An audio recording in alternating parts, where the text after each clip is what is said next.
tonight on CBC Vancouver News. A high-ranking RCMP officer in BC charged with 3 counts of assault. Now Abbotsford police are investigating. Plus, Canada all of a sudden is taking action against a musical group. So what's next? Banned from entering Canada. Ottawa says Irish hip-hop group Kneecap is barred from the country for allegedly supporting terrorist organizations, but the group denies those claims. And teachers are reporting some of the most complex classrooms that they've ever seen in their careers. A $33 million surplus. Parents and teachers want to see the Surrey School District use that money for frontline support in classrooms. Why the district says that's not happening. This is CBC Vancouver News.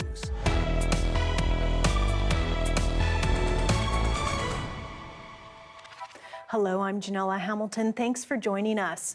One of BC's highest-ranking RCMP officers is facing 3 counts of assault. Assistant Commissioner David Taboul was charged yesterday for alleged incidents that happened at a public facility in Abbotsford while he was off duty. Mira Baines has more.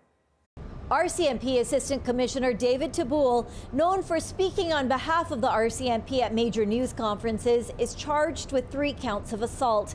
The allegations date back to July 2nd in Abbotsford when Taboul was off duty. The BC Prosecution Service has assigned a special prosecutor to the case. That's to help avoid any real or perceived improper influence, considering the accused is a high-ranking police officer. Abbotsford police are investigating. Taboul is charged with 1 count of assault and 1 count of assault by choking in relation to 1 complainant and a 3rd count of assault in relation to a 2nd person. David Taboul has been a Mountie since 1997. In March of last year, he became the Federal Policing Regional Commander for the Pacific region and the public face for the force. He's been involved in making major drug busts and arrests made in the murder of Canadian Sikh activist Hardeep Singh Nijjar. Now RCMP have issued a statement. A spokesperson writes, a code of conduct investigation was initiated and remains ongoing. Assistant Commissioner David Taboul has been temporarily reassigned and his duty status is subject to continuous review and assessment. Taboul's first court appearance is scheduled for October 9th in Abbotsford. Mira Baines, CBC News, Vancouver. Northern Irish hip-hop trio Kneecap has been barred from entering Canada. Ottawa says the group amplifies political violence and endorses hate for their comments about Israel's war in Gaza. Several Jewish groups have been asking the federal government to ban Kneecap since June, but as Michelle Gassoub reports, others worry it could have a chilling effect on free speech. Northern Irish band Kneecap was supposed to play multiple sold-out shows in Toronto and Vancouver next month. Today, the hip-hop trio was barred from entering Canada, accused of endorsing terrorist groups. The group have amplified political violence and publicly displayed support for terrorist organizations such as Hezbollah and Hamas. These are not expressions of art or legitimate political critique. They are dangerous endorsements of violence and hate. The group, outspoken critics of Israel, known for controversial moments at public performances. One member is facing terrorism charges in the UK for allegedly waving a Hezbollah flag on stage, a moment he says was taken out of context. In a post, Kneecap called Canada's comments deeply malicious, saying, "We will be relentless in defending ourselves against baseless accusations to silence our opposition to genocide being committed by Israel." Criticism of foreign governments is protected under Canada's Charter of Rights and Freedoms, but Gasparo argues Kneecap's comments are not. Political debate and free speech are vital to our democracy, but open endorsements of terrorist groups are not free speech. Kneecap have said they don't support Hezbollah and Hamas, nor do they condone violence. One expert says the timing of the decision concerns him. We're seeing freedom of expression being attacked in the United States, that the Trump administration is going after comedians. And Canada all of a sudden is taking action against a musical group. So what's next? The Canadian Institute of Jewish Affairs applauds the move, saying incitement, hate, and radicalization have no place in this country, not on our airwaves, not on campus, and not on stage. Kneecap, meanwhile, plans on taking legal action against the Canadian government. Michelle Gassoub, CBC News, Vancouver. Closing arguments have concluded in the trial of a man charged with stabbing 3 people at a Vancouver Chinatown festival 2 years ago. Blair Donnelly is facing 3 counts of aggravated assault. A judge will now decide if the 66-year-old is criminally responsible for the violence. BC Supreme Court heard that Donnelly was acting on a message from God when he stabbed 3 people with a chisel at the Light Up Chinatown Festival 2 years ago. His lawyer argues his client, who's been diagnosed with schizophrenia, was suffering from religious delusions. The judgment is set for October 24th. Fraser Valley residents facing substance use challenges will have a new way to connect with others in recovery, with 2 new centers opening in Abbotsford and Hope. But as Kier Junos reports, some advocates say the province is neglecting other kinds of life-saving support in the region. BC has recently expanded what it calls substance use recovery community centers, like this one in Abbotsford and a second one in Hope. Both communities struggle with homelessness and addiction, and advocates say there's a growing need for support services. Here in Hope, where there are around 6,700 people, 9 people died from toxic drugs last year. That's a death rate of about 94 deaths per 100,000. And here in Abbotsford last year, 465 people were identified as being unhoused, according to a recent homeless count, and that's up from last year. We got so many cool things that are going on. Fridays, we've got our Indigenous cultural support. The new Junction Community Centers are a low-barrier hub for people in recovery from substance use, working like a drop-in center, offering activities and connecting people with supports and services.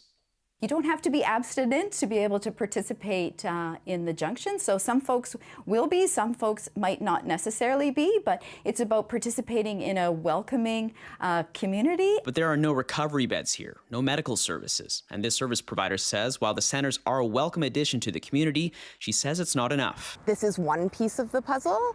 It's a part of a continuum of care. We are seeing a rapid scale back in harm reduction-based services, which are also an essential portion. Abbotsford has 2 overdose prevention sites, one mobile and one fixed, while Hope has none. Both cities have a number of drug checking services like spectrometry machines, more accurate than drug test strips, but they're not available every day. We know that people's substance use needs don't only happen one day a week. People need broader access. At the new Junction Community Center in Hope, the operator says it's still looking for more ways to support people in the community. It's safe to say that everybody needs more. What that looks like, I can't answer at the moment. I think it's just we do need more support for people who are struggling, and I think with everybody right now, the climate is that people are struggling financially. The health minister says the government is committed to providing more options. It includes things not just like the new junctions that have come in to support people in recovery, but also increasing access through rapid access addiction clinic, for example, as there is one in Abbotsford. Kier Junos, CBC News, Abbotsford. Ottawa has announced $1.5 billion in new funding to help increase the supply of affordable housing, topping up the Affordable Housing Fund. This affordable home project, which is funded through the Affordable Housing Fund, is helping families, seniors, and individuals find a safe, stable place to call home. It is a model of mixed income housing integrated with services and supports. Robertson says an additional $385 million will be added to the rapid housing stream. It comes after the launch of the Build Canada Homes Agency last week to oversee federal housing programs. The Surrey School District says it has a budget surplus from its last fiscal year. It comes as the school board reports a $16 million deficit for the upcoming school year. But as Sarab Sandhu explains, the district says it's not enough money to roll back program cuts made earlier this year. $33 million. That's how much the Surrey School District says they saved last year. The school board says their consolidated expenses totaled $1.12 billion this past school year, up $40 million from the previous year. while their revenues increased $71 million from the year before to $1.19 billion. Still, it says cuts are needed. Might sound like, why have you got so much extra money? But again, it's not that much. The Board of Education faces a $16 million budget shortfall for the 2025-26 school year. The deficit has led to cuts to band programs, bus services, education support workers, and alternative learning centers. The school district, meanwhile, has recently moved to a hybrid learning model and staggered school times to deal with overcrowding, and reports a slight drop in enrollment for the upcoming school year. 350 fewer students is not that many in the scheme of things in a district our size, so we've still got capacity issues and we still need new schools in addition to existing ones. Despite the surplus money, Timoshuk says the board will not be rolling back any cuts previously made. It plans to use $21 million of the funds for long overdue upgrades to computers, while the rest is set aside for emergency expenses. You've got to make sure you have a little bit of a rainy day fund in your household budget so you can account for those leaky roofs and breaking down appliances. Some teachers and parents say the money should go back into the classrooms.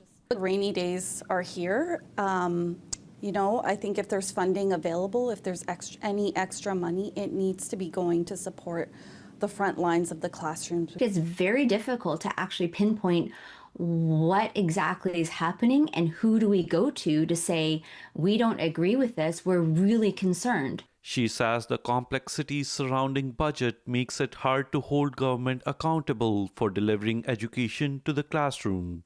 Saurabh Sandhu, CBC News, Surrey.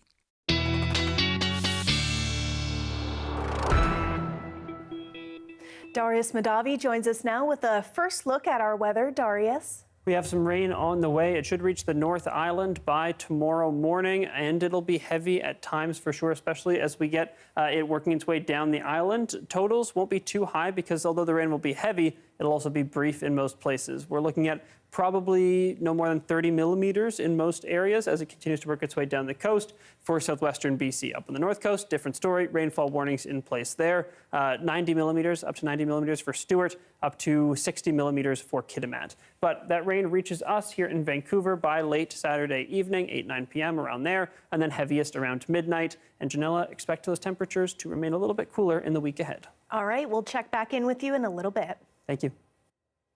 Ghost is a giant Pacific octopus originally from BC. She has been a viral sensation ever since she arrived at the Aquarium of the Pacific in California last summer. But right now, she is in the final phase of her life, tending to the eggs she laid last week. Take a look. We were so excited to have Ghost back in May of 24, and she came in at about 3 pounds and has grown to over 50 pounds in that 18 months, which is a pretty normal growth rate for octopuses. They just have a naturally short lifespan, so they need to grow large and reproduce before they perish. Our giant Pacific octopus, when they kind of reach this point in their life, which is kind of their end of life period, we normally move them out of their habitat. So she's not on exhibit, but she's in this special enclosure that we have for her, getting all the same care and attention, just in a little bit quieter fashion. They only reproduce one time, and when they do, they kind of devote themselves, particularly the females, to tending the eggs that they've laid. Octopuses are just the most amazing creatures, to be able to change the color of their skin in an instant, to check the texture of their skin, which is the really cool part to see when they're smooth one instant and then their body's very rough and textured like the rock around them. They can almost blend in and become invisible in their habitat, which is fascinating. We kept Ghost at the same temperature and same conditions, same water chemistry that she was found, and expect that we kept her as a full natural lifespan as she would have if she were in the wild. We didn't expect this to be as far-reaching. I didn't expect to be talking to somebody in Canada about this, but the cool thing is that it's probably bringing a lot of awareness to this unique animal and their very unique lifestyle. This is a really exciting time. Some scary near misses on the Sea to Sky Highway has some road users calling for better safety measures. That's next. Stay with us.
Several near misses on the Sea to Sky Highway has residents calling for better safety measures as repaving work takes place between Squamish and Whistler. And as Alana Kelly reports, the drivers in these incidents say they feel lucky to be alive.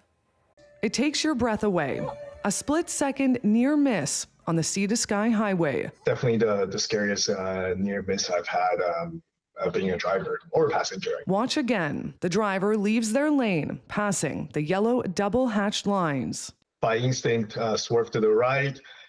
Luckily, I didn't have a car next to me. He considers himself lucky to be alive. Honestly, half a second slower, faster, the outcome's probably a lot different. New temporary lines were painted on the highway for paving, causing confusion and concern. It definitely could be something that makes it really, really dangerous. He's not the only one who had a near miss. 2 other people had experiences here and here, only 7 kilometers apart. I honestly thought I was going to die. As she drove around a corner, a pickup truck was in her lane coming towards her. My tires actually came up a bit, which was really scary because we're going pretty fast. It's on a highway. Luckily, I was able to get over it, but it was one of the scariest experiences. A week later, in the same area, it happened again. They headed towards me in my lane southbound, and had I not been in the far right-hand lane and been staying in that passing lane, I would have been hit head-on at full speed. She blames the drivers. Oh my God.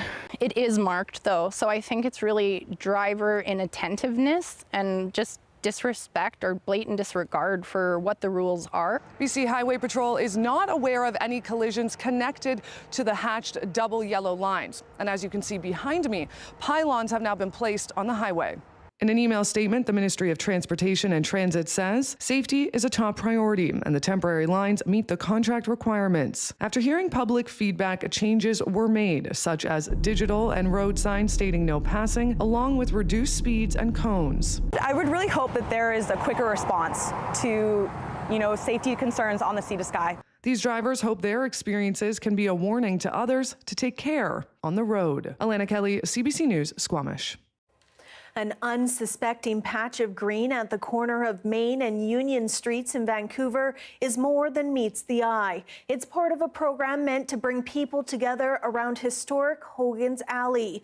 Our Caroline Chan has more on what the living plant installation means to the community. We're on what's known informally as the Hogan's Alley block on the corner of Main Street and Union Street. And we're beside Nor Hendricks Place, as well as a beautiful plant living installation that we did.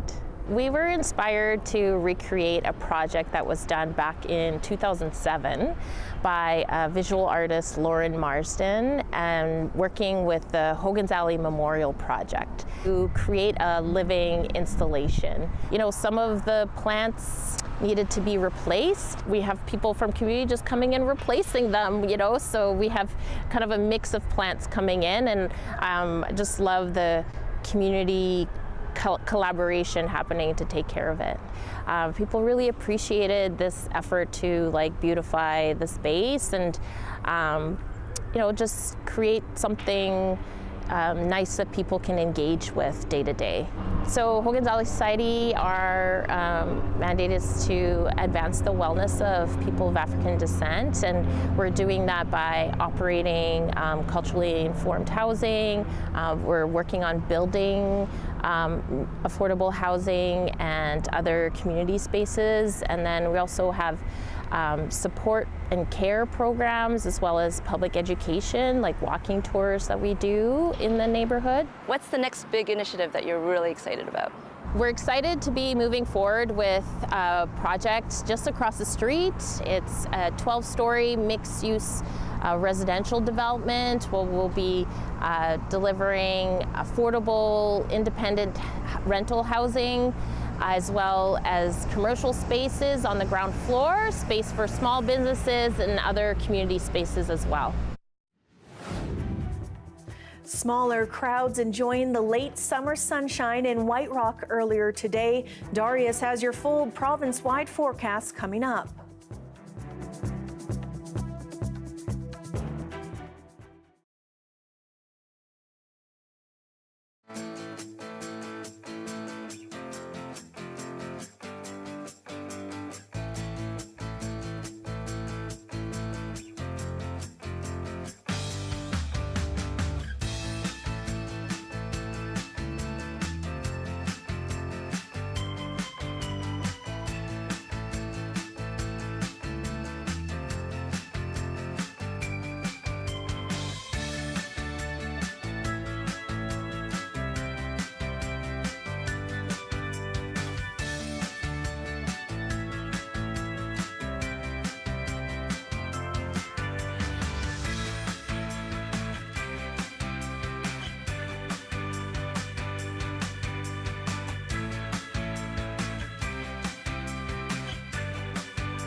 Some cities are taking matters into their own hands to try and solve the family doctor shortage.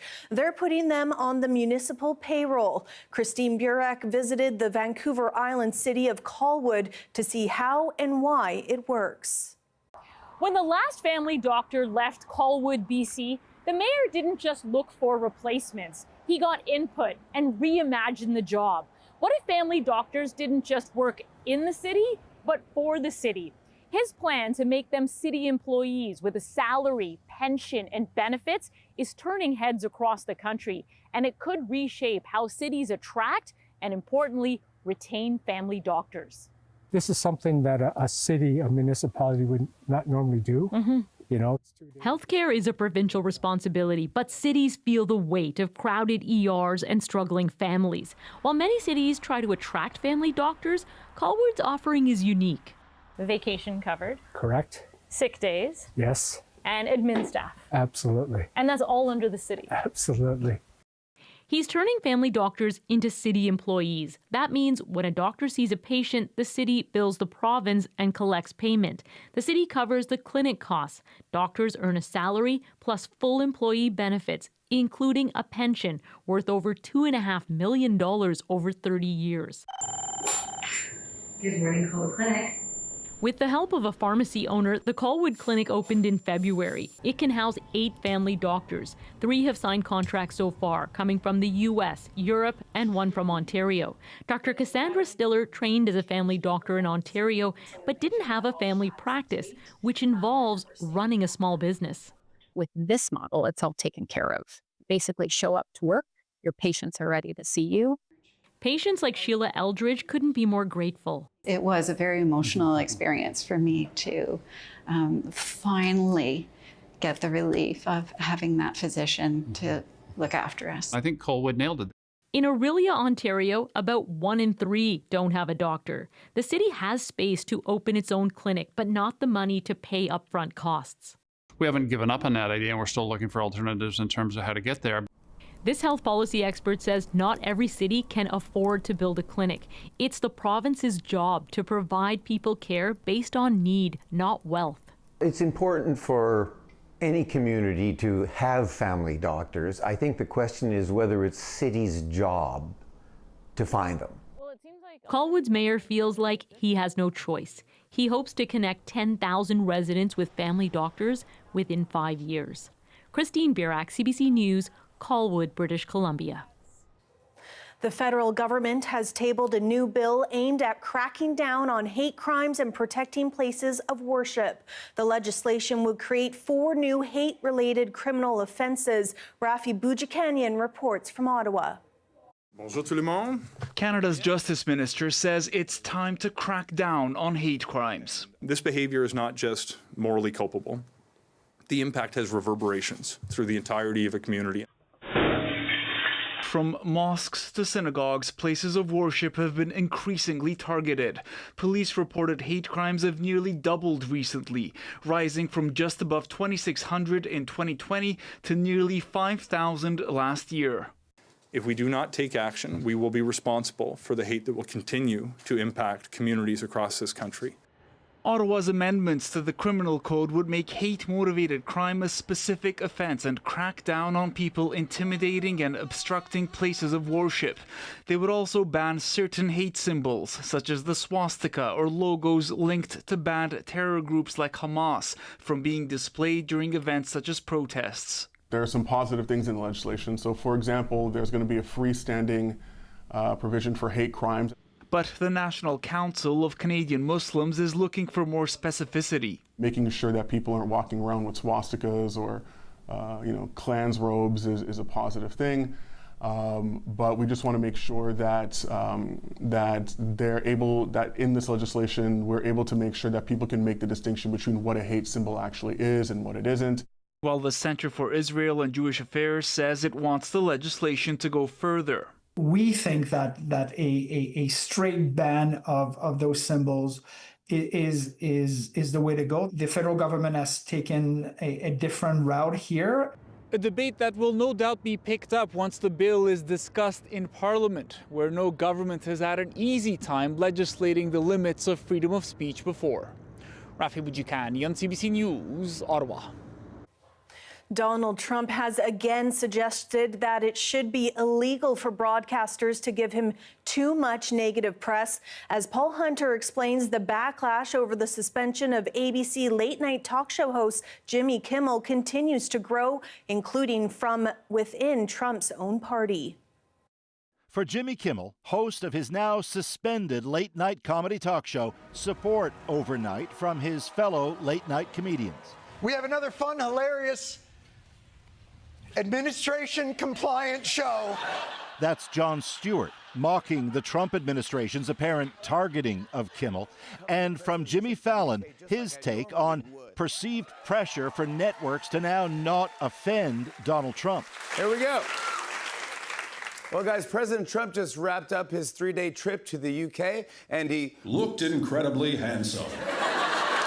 Bring Jimmy back! This as outrage grows in this country over Kimmel's fate. For a second straight day, demonstrators at the offices of ABC, the network that took Kimmel off the air after these comments on the killing of conservative activist Charlie Kirk. The MAGA gang desperately trying to characterize this kid who murdered Charlie Kirk as anything other than one of them, and doing everything they can to score political points from it. We can do this the easy way or the hard way. The Trump-appointed chair of U.S. broadcast regulator, the FCC, then seemed to pressure ABC to take action against Kimmel before ABC made its move.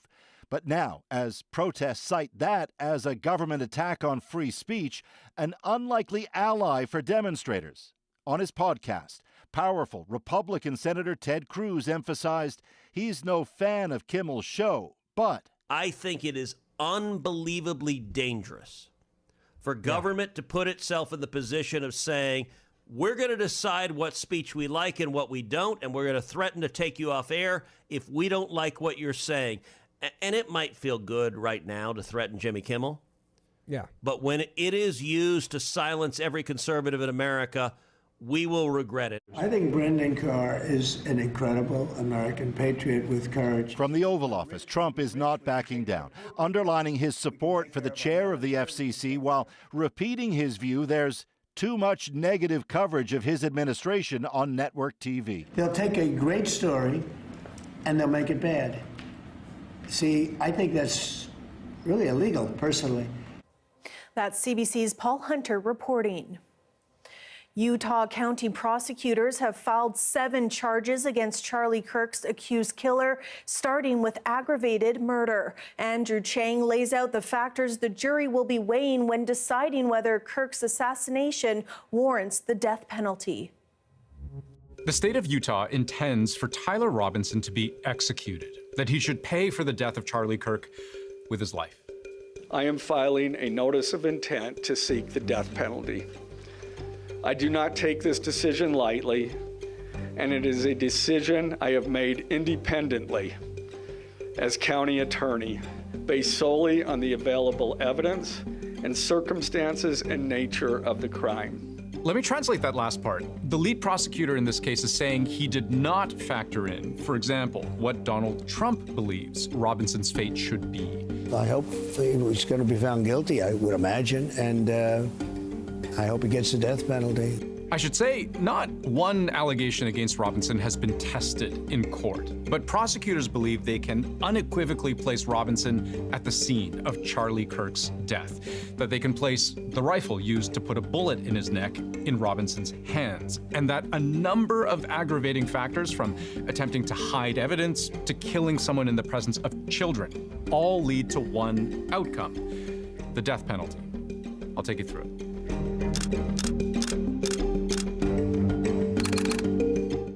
In all, Tyler Robinson is facing 7 charges. The first, and the one with the harshest penalty, is the charge of aggravated murder. So let's start with the killing itself. At the moment of the shot, a UVU police officer was watching the crowd from an elevated vantage point. As soon as he heard the shot, he began to scan the area for threats. According to court documents, it was the sound of the gun firing that immediately made police think 2 things. 1, that's the sound of a rifle. So 2, this might be the work of a sniper. Police zeroed in on this location, far enough from Charlie Kirk's innermost security perimeter, but still close enough to have a clear shot. They even checked the gravel on the roof, and they say the patterns in it likely left by a person's elbows, knees, and feet. They seem consistent with someone lying in a prone shooting position. That exact moment, firing the bullet, hitting Charlie Kirk directly in the neck, that's the second charge against Robinson. And this video surveillance footage, examined and believed to be of Robinson based on his clothing, his build, his gait, as he climbs down from the roof, it places him, Utah's county attorney says, directly at the scene, lining up exactly with the police timeline of events. And when they found the suspected murder weapon, the rifle, in a wooded area which happens to be in the same direction from campus as the person in that video footage ran, they checked the gun for DNA. The results that come back, say prosecutors, a match for Tyler Robinson. His DNA on the trigger, the bullet casings, even the towel the gun was found wrapped in. Investigators also end up getting a hold of text messages allegedly sent between Robinson and his roommate after the shooting takes place, and it's all over the news. The roommate, who investigators believe Robinson is also in a relationship with, asks, "You weren't the one who did it, right?" Robinson replies, "I am. I'm sorry." A few moments later, the roommate asks, "Why? Why did I do it?" "Yeah." To which Robinson answers, "I had enough of his hatred," referring to Charlie Kirk. Some hate can't be negotiated out. And then he mentions the rifle he allegedly left behind, but that he meant to retrieve. "If I am able to grab my rifle unseen, I will have left no evidence." All of this forms a major part of the case charging Robinson with murder. But in Utah state law, a charge of aggravated murder, which is what Tyler Robinson is actually charged with, it's like murder, but worse. For example, if you kill someone while you're in jail, or if you kill someone while committing some other serious crime, or if you kill a politician, a police officer, a firefighter, a judge, or if you kill someone with a bomb. But in Robinson's case, the aggravated charge is because of where and when he's alleged to have killed Charlie Kirk. The allegation is it was a big crowd. Someone else could have gotten hurt. What prosecutors will need to prove beyond a reasonable doubt is that other people could have been fatally wounded. Let's go back to that map of the area. The suspected shooter's rooftop, nearly 150 meters away, so no guarantee of hitting the intended target. The bullet fired directly towards a large crowd of people, some of whom were standing very close to Charlie Kirk himself, including the person who was asking Kirk a question just meters away, and at the exact moment Kirk was shot dead. In the view of Utah's county attorney, it wasn't just Kirk in danger that day. Legally, that kind of recklessness matters, and when you think about all those people who'd come out to hear him speak, prosecutors say there are two other considerations that make the crimes we've discussed so far much worse. The first, what in Utah state law is called a victim targeting enhancement. The second is the simple fact of the crime being committed in the presence of children. That second one is easy to understand, but the first is about how Charlie Kirk was targeted expressly because of who he was to the general public. You see, a crime is made worse in Utah if it's committed against someone on the basis of a whole range of very personal things. Their age, ancestry, disability, ethnicity, the list goes on. But it includes political expression, a very particular type of protected attribute. If and when Robinson is convicted, the case will go to a penalty phase. And at the penalty phase, the jurors have to weigh those aggravating factors against the mitigating factors in deciding whether to return a death sentence for Robinson. Political violence is different than any other type of violence. We will never be able to solve all the other problems, including the violence problems that people are worried about, if we can't have a clash of ideas safely and securely. That's why this matters so much.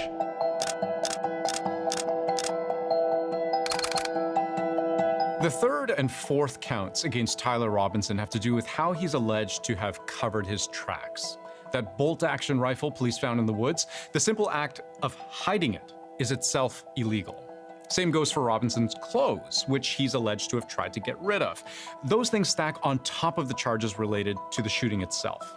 And in those text messages between Robinson and his roommate, court documents show many references to the hidden rifle throughout. I had planned to grab my rifle from the drop point shortly after, but most of that side of town got locked down. If I'm able to grab my rifle unseen, I will have left no evidence. I can get close to it, but there's a squad car parked right by it. I'm worried what my old man would do if I didn't bring back Grandpa's rifle. I don't even know if it had a serial number, but it wouldn't trace to me. I might have to abandon it and hope they don't find prints. How the F will I explain losing it to my old man? Only thing I left was the rifle wrapped in a towel. It's not uncommon for prosecutors to be alleging every single fact and making every charge they think might possibly stick in a capital case. I mean, obviously, their ultimate goal is to demonstrate that this defendant is particularly death-worthy. That's the goal, to convince this jury that he is someone who deserves a death sentence. And by stacking all of these charges, they are making the case that he's the kind of person that deserves to be sentenced to death.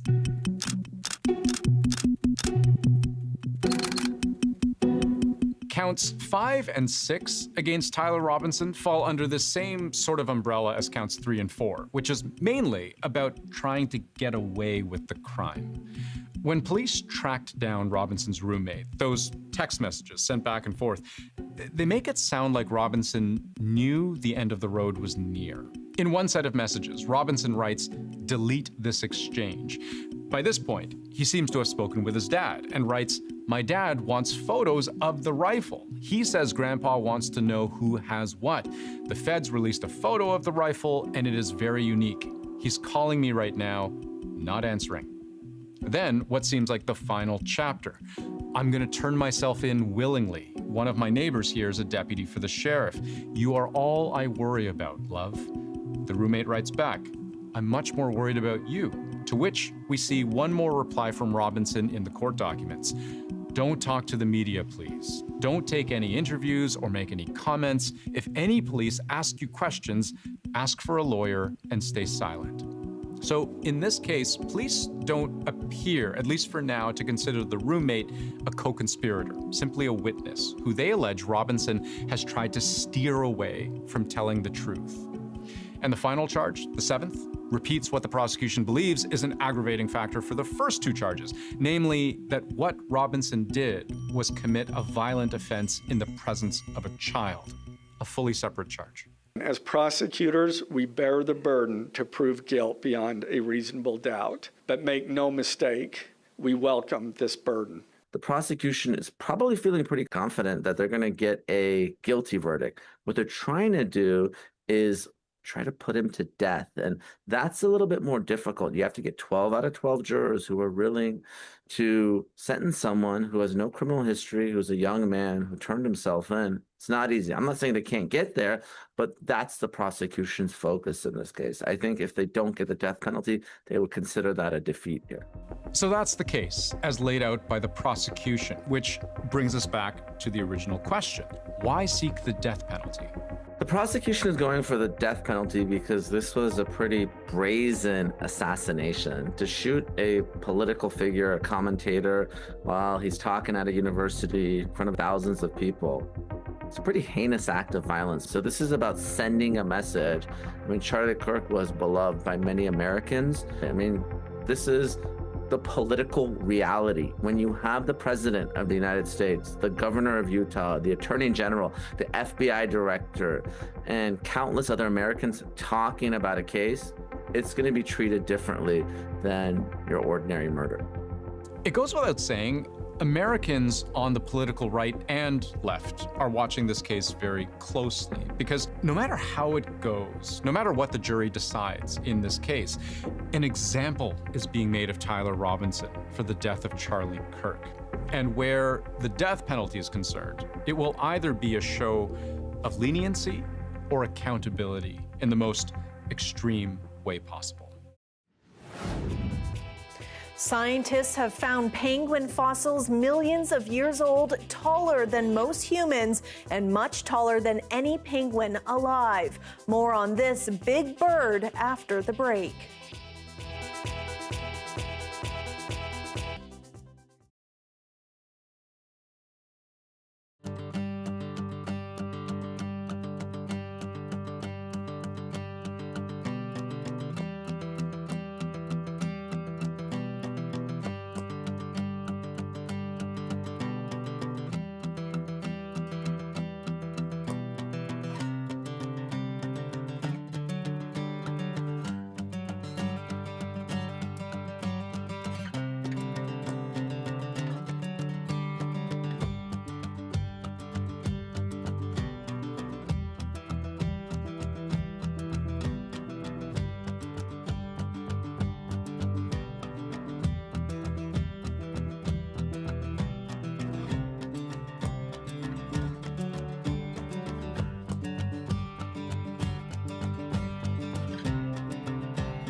Darius Madavi is back with a look at our weekend weather, and I hear there's some rain on the way, Darius. Yes, I think that's a fair assessment, Janella. We've got a lot of rain coming to parts of the north and central coast, a fair amount to parts of the North Island and the west coast of Vancouver Island, and then less, but, a few hours of heavy rainfall coming to the lower mainland, parts of Victoria.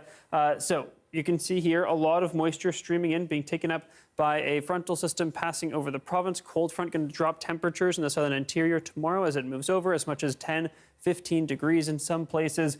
Then we get a second dose of moisture moving our way, probably in the middle of starting for the central coast at the beginning of next week and making its way to Vancouver, probably with some showers next Wednesday. So that's our big picture. Let's take a look in a little more detail. We have that heavier rain making its way down the coast. You'll notice, again, lots of areas of some very heavy rainfall, some totals in the totals in Stewart up to about up to 90 millimeters. The totals in Kitimat up to 40 to 60 millimeters. Those areas have rainfall warnings. Nowhere else does, but places like Port Hardy still could easily get as much as 40, 50 millimeters of rainfall all in all. So a lot of things to be watching out for. As that rain continues to work its way down to Vancouver Island, you can see it reaching the North Island by tomorrow morning. Then it makes its way to the west coast of the island and then the lower mainland. Here, again, a few hours of heavy rainfall. The lighter stuff will likely start around 8 or 9 p.m. tomorrow. Then the heavier stuff really starting to move in around midnight. A couple hours that heavy rainfall, but totals aren't expected to be too high. About 15 to 25 millimeters for the North Island and the west coast of the island, maybe at most, getting up to 30, 35 in a couple isolated places. Here on the lower mainland, probably looking at closer to 10, maybe 20 millimeters of rain. Here are our highs for tomorrow. You'll notice they remain high in the southern interior tomorrow, and then they drop very significantly, as I mentioned, on Sunday. And those lower temperatures are expected to stick around for quite a while. Don't expect any big jumps back up to 30 degrees, at least not in the next week, and unlikely beyond that. A little bit of smoke coming off some of these fires. We may get some haze in Vancouver tomorrow afternoon, but other than that, things aren't looking too bad. Parts of the southern interior and the central interior will continue to see some not great air quality down at the surface, but it shouldn't last all day, and it should be cleared out by some of those winds that we're going to see moving through with that frontal system on Sunday. But yeah, Janelle, expect a sunnier morning tomorrow, and then the cloud moves in. All right, Darius, guess what time it is?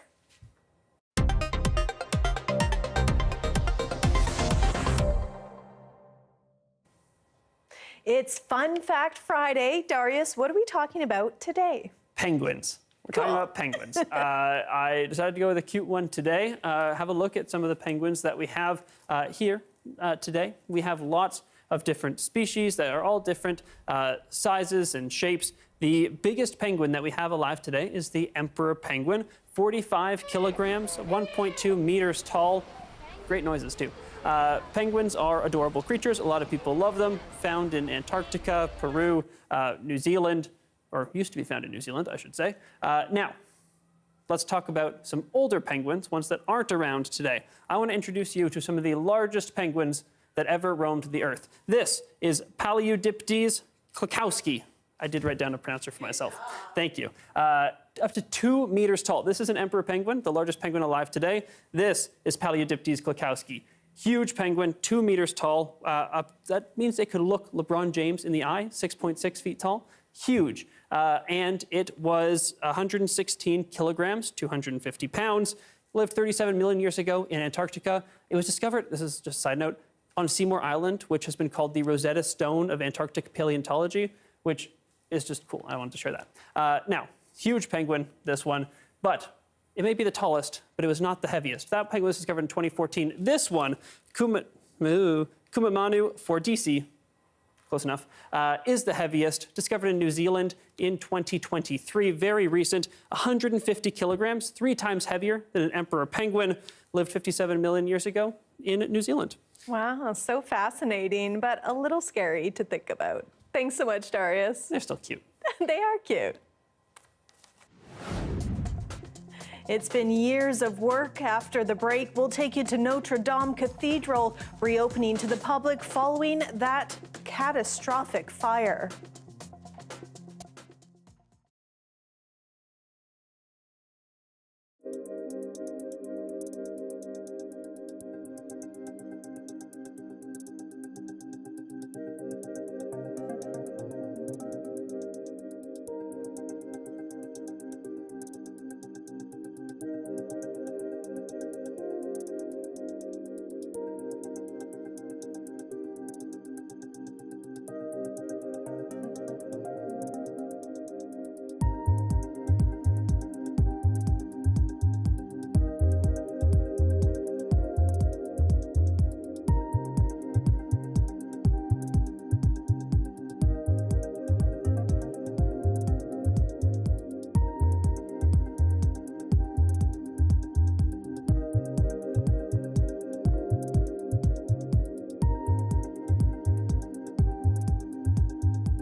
The towers of Notre-Dame Cathedral in Paris are reopening to the public this weekend, nearly 6.5 years after a devastating fire.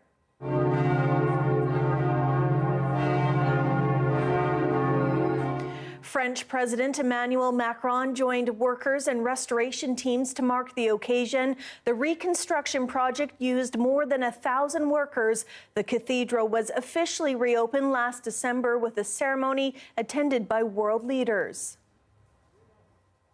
Thanks for being with us tonight on CBC Vancouver News at 6. You can watch this newscast on our free CBC Gem app, on YouTube, and on our website at cbc.ca/BC. I'll have your next local news at 11 o'clock right after the National. Have a great night.